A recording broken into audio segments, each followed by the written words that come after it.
옆에 계신 분과 한번 인사해 보겠습니다. 잘 나오셨습니다. 잘 나오셨습니다. 안 하시는 분이 두 분 계신데 그분도 잘 나오셨습니다. 물론 아침에 우리가 나왔죠. 하지만 이 오후까지 말씀 사모해서 이 자리 지키는 여러분들에게 하나님께서 특별히 곱백의 은혜 주실 줄로 믿습니다. 뭐든지 우리가 뿌리가 중요합니다. 왜냐하면 뿌리를 알아야 정체를 알기 때문입니다.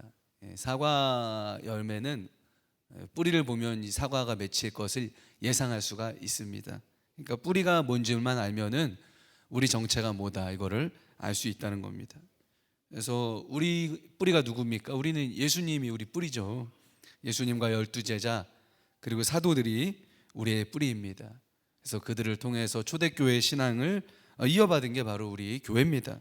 그런데 이거는 이제 고대의 뿌리고 조금 더 최근의 뿌리를 찾아서 올라가면은 한 500년 정도 전에 종교개혁을 우리 개신교회 신앙의 뿌리로 볼 수가 있습니다. 1517년이죠. 마틴 루터가 이제 95개조 반박문을 탁 성당 문에 붙이면서 개혁이 그때부터 시작됐다 이렇게 학자들이 많이 얘기를 하고 있습니다.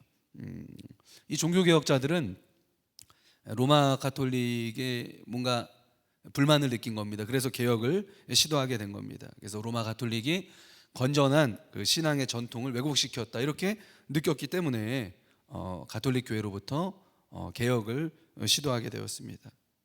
개신교를 프로테스탄트라고 합니다. 프로테스탄트. 그 뜻 안에는 무슨 뜻이 있습니까? 저항하다 이런 뜻이 내포되어 있습니다. 그래서 개신교 자체가 저항에서 나온 겁니다. 무엇에 저항해서? 진리가 아닌 것에 저항해서 진리를 지키기 위해서 나온 겁니다. 그게 개신교 신앙의 뿌리라고 볼 수 있습니다. 그럼 무엇에 저항했습니까? 세 가지를 얘기했죠. 그 사람들이 솔라 피데스 오직 믿음이다. 라틴어죠. 오직 믿음. 두 번째 뭡니까? 솔라 그라치아 오직 은혜다. 세 번째 뭡니까? 솔라 스크립투라 오직 성경이다. 그러니까 오직 믿음으로 예수님 믿는 믿음으로 구원받는다. 오직 은혜로 하나님께서 주시는 은혜로 구원받는다. 오직 하나님 말씀으로 우리가 구원받는다. 이걸 주창하고 나왔던 겁니다. 근데 반대로 생각하면 그 당시 로마 가톨릭이 이거를 강조를 안 했다는 것을 반대국부로 우리가 생각할 수가 있다는 겁니다. 그래서 이 종교 개혁자들이 주창하고 나왔던 그 개혁의 모토를 보면은 우리가 지금 어느 신앙 노선에 있는가, 복음주의적인 정통 신앙이 어떤 신앙인가 우리가 알 수가 있다는 겁니다.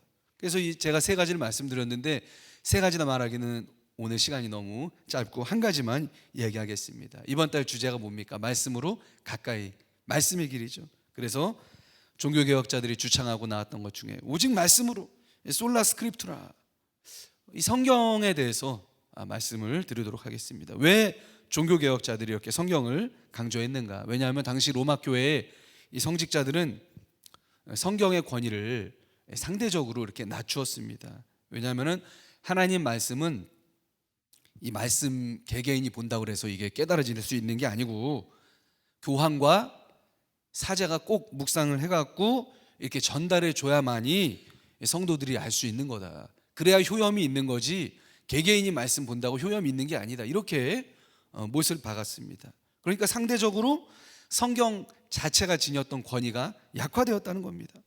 이에 반해서 종교개혁자들이 주장한 건 뭡니까? 아니다.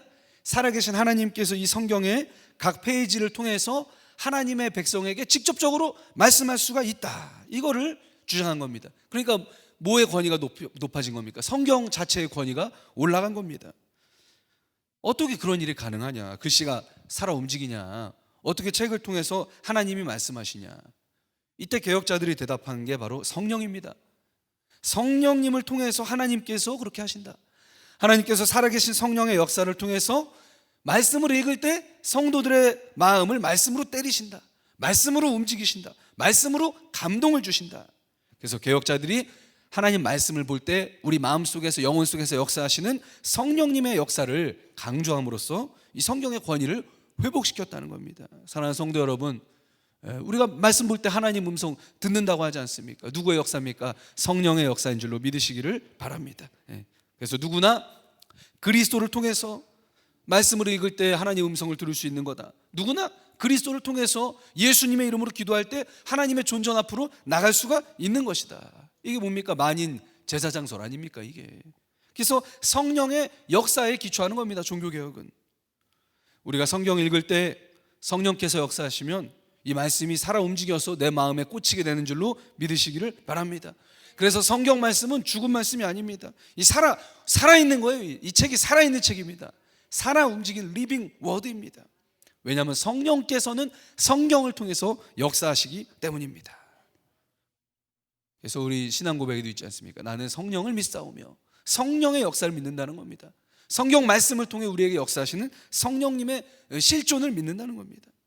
오늘도 엠마오 가던 제자들 고백합니다. 야, 성경 풀어주실 때 우리 마음이 뜨겁지 않더냐? 마음이 뜨거워졌다. 이 표현을 주목했습니다. 마음이 뜨거워질 때가 있죠. 살다 보면.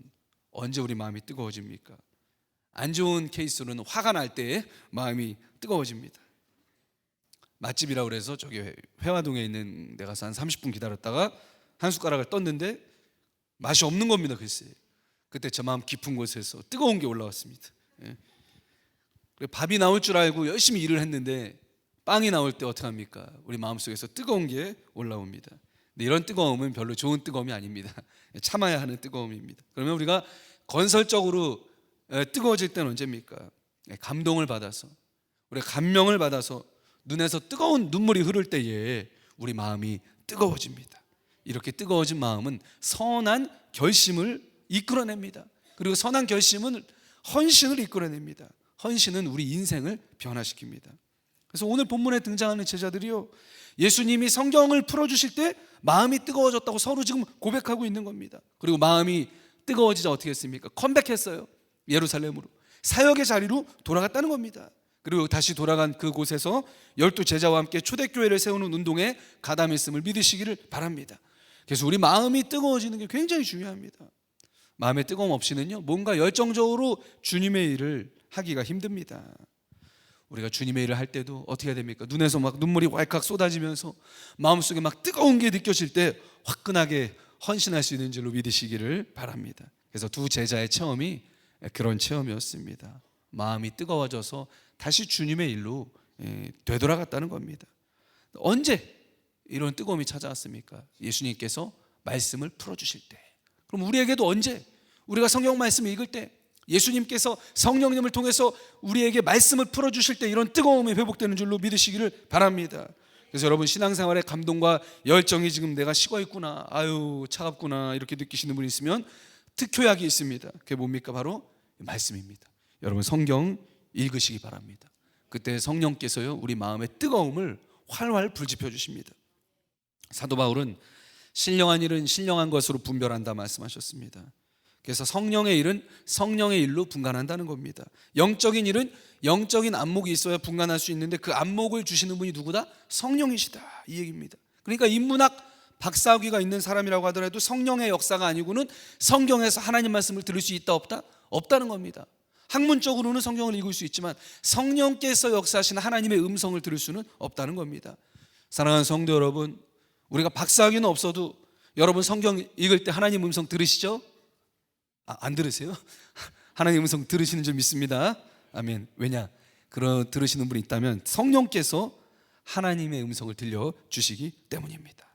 그래서 여러분, 성경 볼 때 좀 기대하고 봐야 돼요. 아유, 검은 건 글씨고 흰 거는 여백이고 이렇게 읽어서 안 됩니다. 우리가 성경 읽을 때는요. 그리고 어떤 분은 성경을 이렇게 자기 전에 읽는다고 그러더라고요. 주무시기 전에 수면제 대용으로 읽으시는데 그래서도 안 됩니다. 우리가 성경 읽을 때 어떻게 읽어야 됩니까? 하나님의 음성이 내가 말씀을 볼 때 나에게 들릴 것이다, 이걸 기대하고 읽어야 돼요. 그러려면은 누구의 역사? 성령 하나님의 역사를 기대하면서 읽어야 된다는 겁니다. 물론 글씨이지만, 종이에 기록된 검은 글씨입니다. 하지만 그 글씨를 통해서 성령께서 나한테 하나님의 음성을 들려줄 수 있다.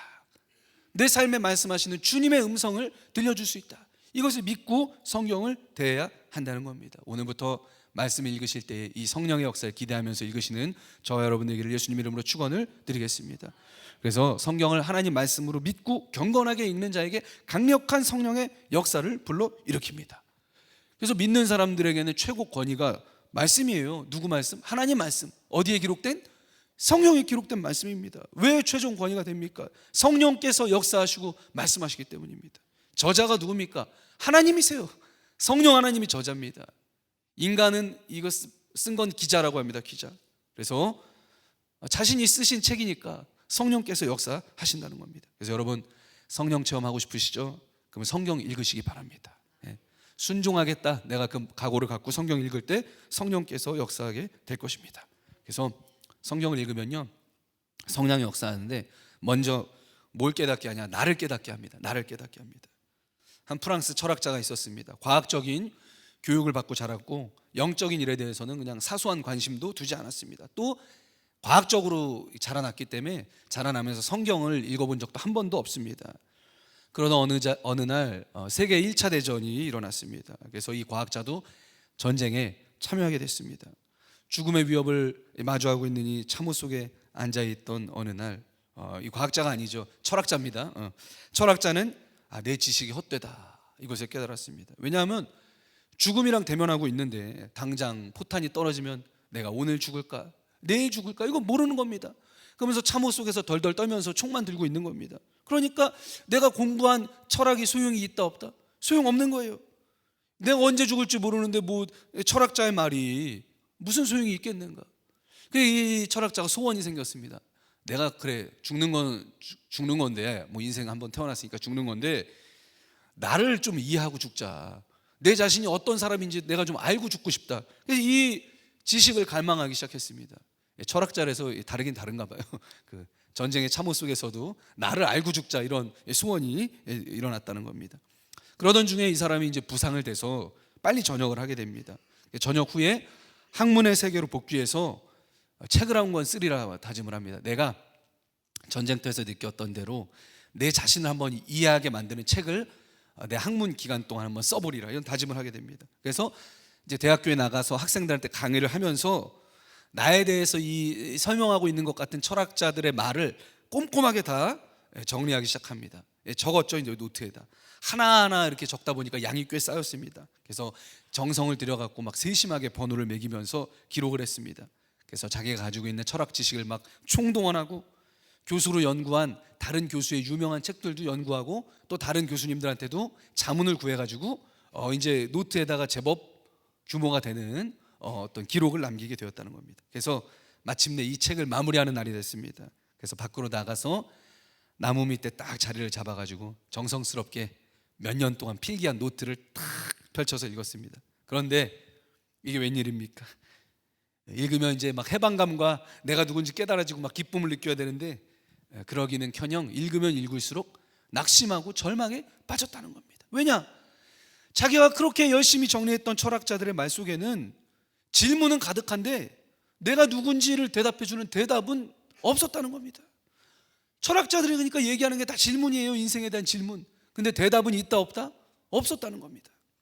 그래서 이 철학자가 너무나 낙심해서 그냥 그 노트를 그냥 가방에다 넣고 집으로 돌아왔습니다. 몇 년 동안 열심히 한 게 수포로 돌아갔으니까 얼마나 기분이 안 좋았겠습니까? 그래서 오만상을 하고 집에 들어와서 신발을 벗는데 아내가 웬 책을 한 권 딱 주는 겁니다. 여보, 이거 좀 보세요.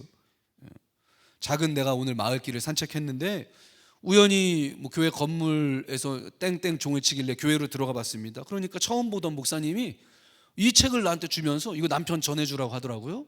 부인의 이런 얘기를 들은 겁니다. 그래서 이 남자는 이 책이라는 말에 눈이 번쩍 떴습니다. 그래서 양말을 벗을 틈도 없이 서재로 달려가서 성경책을 펴고 읽기 시작하는데 놀라운 경험을 하게 됐다고 합니다. 나중에 그분이 이날의 경험에 대해서 이렇게 책에다 썼습니다. 제가 발췌해서 왔습니다. 제가 우연히 펼친 페이지 속에 팔복의 가르침이 있었습니다. 나는 읽고 또 읽었으며 내 마음속에 말할 수 없는 흥분을 느꼈습니다. 책의 내용 때문에 무서웠고 또 놀랐지만 한 가지는 깨달을 수 있었습니다. 이 책은 그토록 내가 찾고 헤매던 나를 이해하게 해주는 책이었습니다. 나는 헛되게도 나 자신의 것을 쓰려고 했지만 내가 그토록 찾아 헤매던 책이 바로 성경이었습니다. 밤이 깊도록 복음서들을 계속 읽어갔는데 신기하게도 내가 복음서를 집중해서 읽을 때 성경에서 말하고 있는 예수님이 나에게 살아서 다가오셨습니다. 이러한 경험은 나로 하여금 기도할 수 있도록 이끌어 주었습니다. 성경의 각 페이지는 살아계신 하나님이 임재하셨으며 그의 이적의 권능이 움직이고 있었습니다. 나는 그날 밤 성경의 하나님께 기도하였으며 나에게 응답 주신 하나님은 성경에서 말씀하신 똑같은 하나님이셨습니다. 아멘. 그래서 이 사람이요 나중에 신학으로 전공을 바꿉니다. 그래서 신학 교수가 됩니다. 그래서 프린스턴 신학교의 신학 교수가 된 에밀 카일렛이라고 하는 이 신학 교수님이라고 합니다. 이 본문 뭡니까? 성경을 접한 후에, 진리를 접한 후에 그 삶이 변화가 됐다는 겁니다. 내가 누군지 비로소 깨닫게 해주는 하나님의 말씀이 이 성경 속에 들어 있었다는 겁니다. 이분의 이 체험 귀중하지 않습니까? 성경 읽을 때 예수님이 나한테 살아서 오셨다.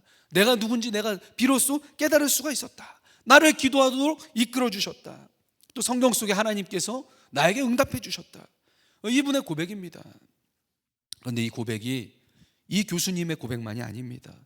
시대를 초월해서 성경을 읽는 모든 하나님의 백성들은 이 교수님과 동일한 경험을 하게 되는 줄로 믿으시기를 바랍니다.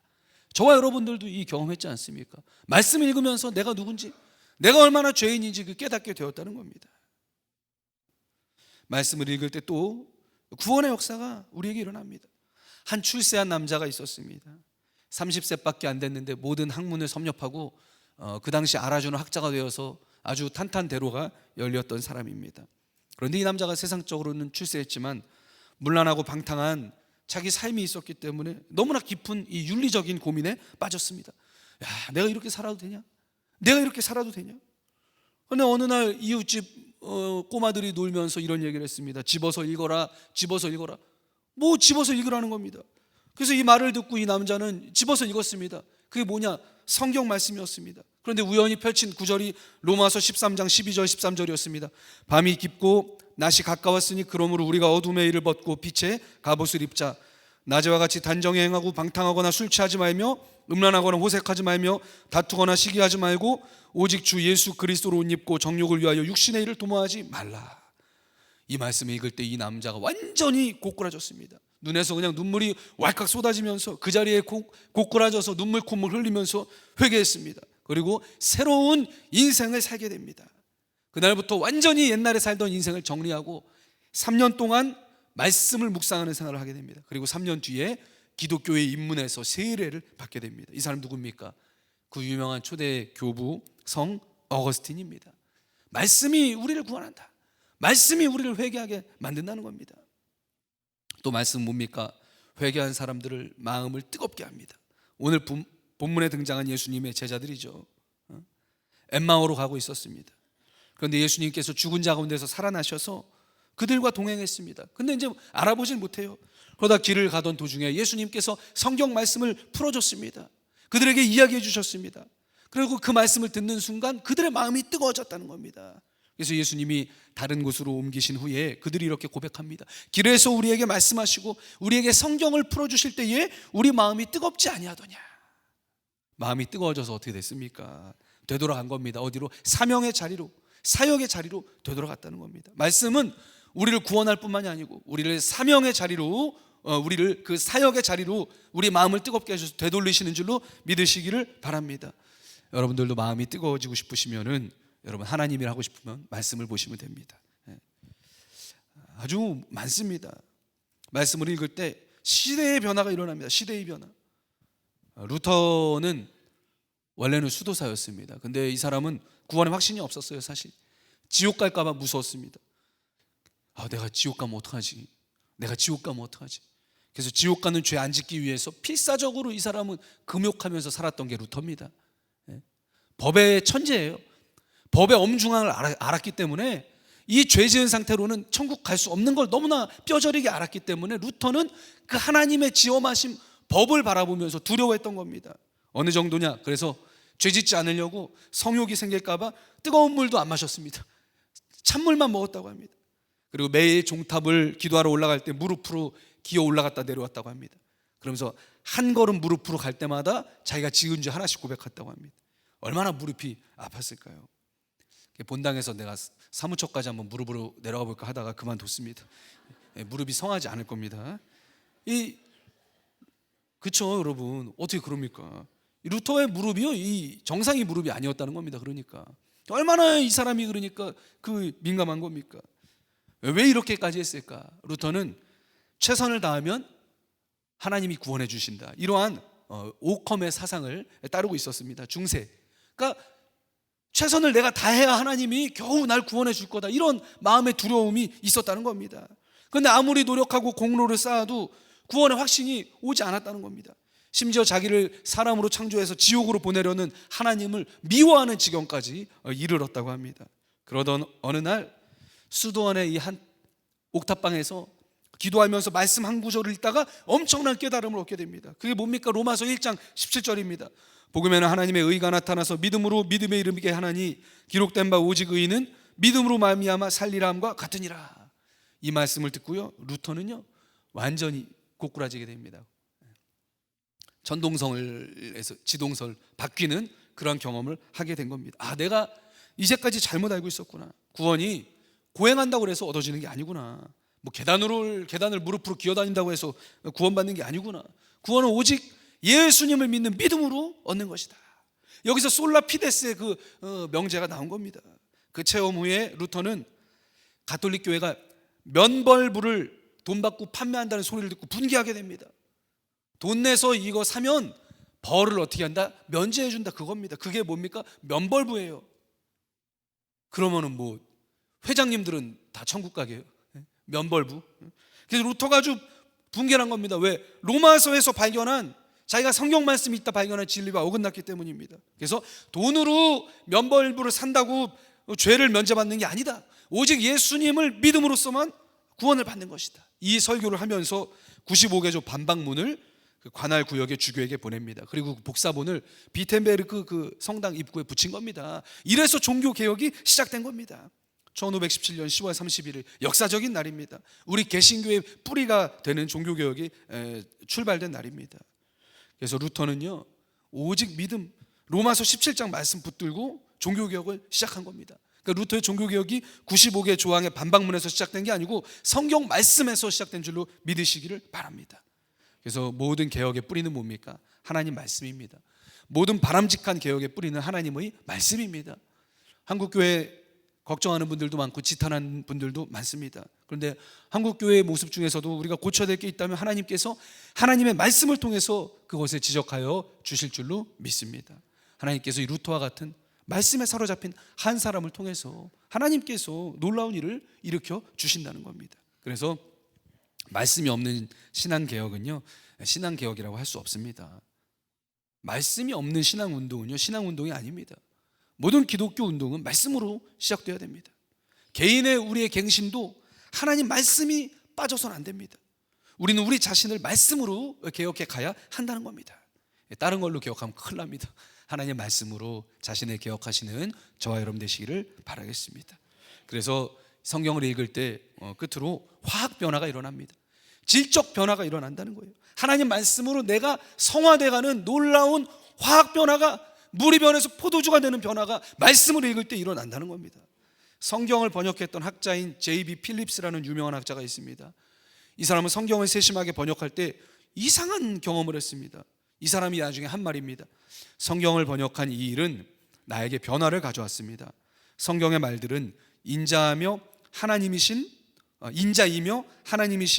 예수님의 봉인을 받은 것임을 글자를 번역할 동안에 깨달을 수가 있었습니다. 그러니까 이 사람은 성경을 번역했지만 성경은 누구를 번역한 겁니까? 이 사람을 번역한 겁니다, 여러분.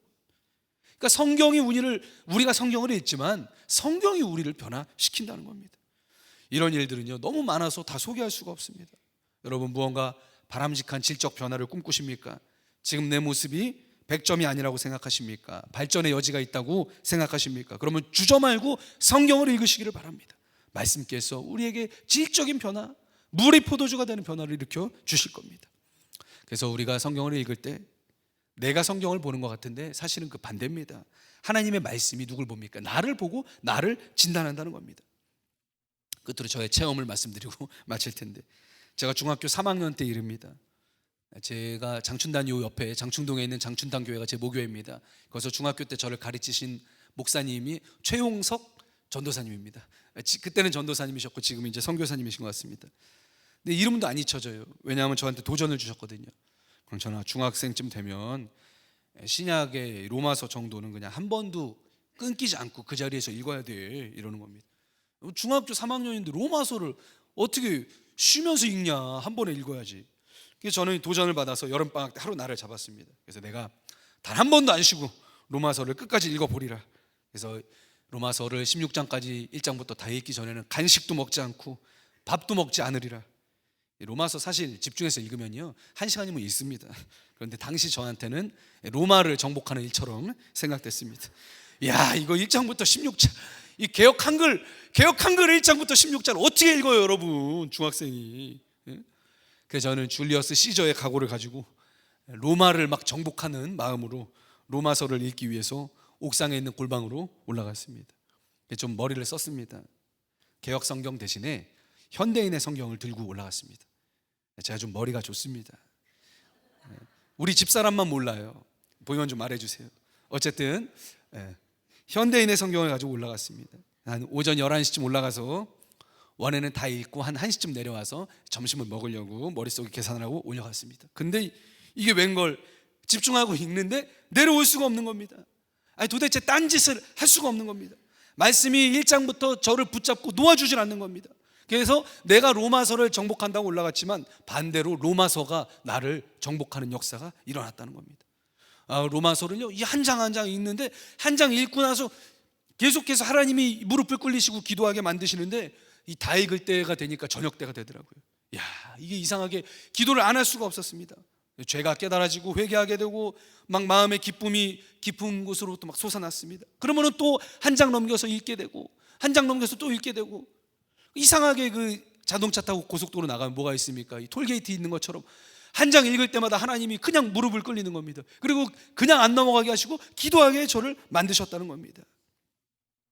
말씀은 여러분 기도를 일으키십니다. 내 안에서 그게 변화가 일어나는 거거든요. 말씀과 기도는 그래서 상호 보완적인 겁니다. 이 과정을 16장까지 계속해서 되풀이했습니다. 시간이 얼마나 흘렀는지 할머니께서 저녁 먹어 이렇게 부르셔서 제가 내려갔던 기억이 납니다. 그 후로 말씀 볼 때마다 이러한 체험이 지속적으로 계속되었다는 겁니다. 말씀을 읽을 때 기도의 소원이 일어나고, 기도하면 또 마음이 기쁘게 되고, 또 말씀을 보고 싶고, 또 말씀 보면 또 기도하고 싶고. 저만 이런 겁니다? 이런 겁니까? 사랑하는 성도 여러분들도 이러한 동일한 체험이 있는 줄로 믿습니다. 그래서 성경을 읽을 때 우리가 성경을 읽는 것 같은데 사실 누가 우리를 읽는 겁니까? 하나님의 말씀이 내 삶을 읽는 겁니다. 성령께서 나를 읽으시고 진단하시는 겁니다. 코가 맹맹하고 기침나면 똑똑한 사람은 어디 갑니까? 지체 없이 병원에 갑니다. 그래서 의사 진단 받습니다. 그렇죠? 여러분들 영적 감기는 왜 안 그럽니까? 영적 감기에는 왜 센스를 부리지 않습니까? 우리는 병원 안 가도 됩니다.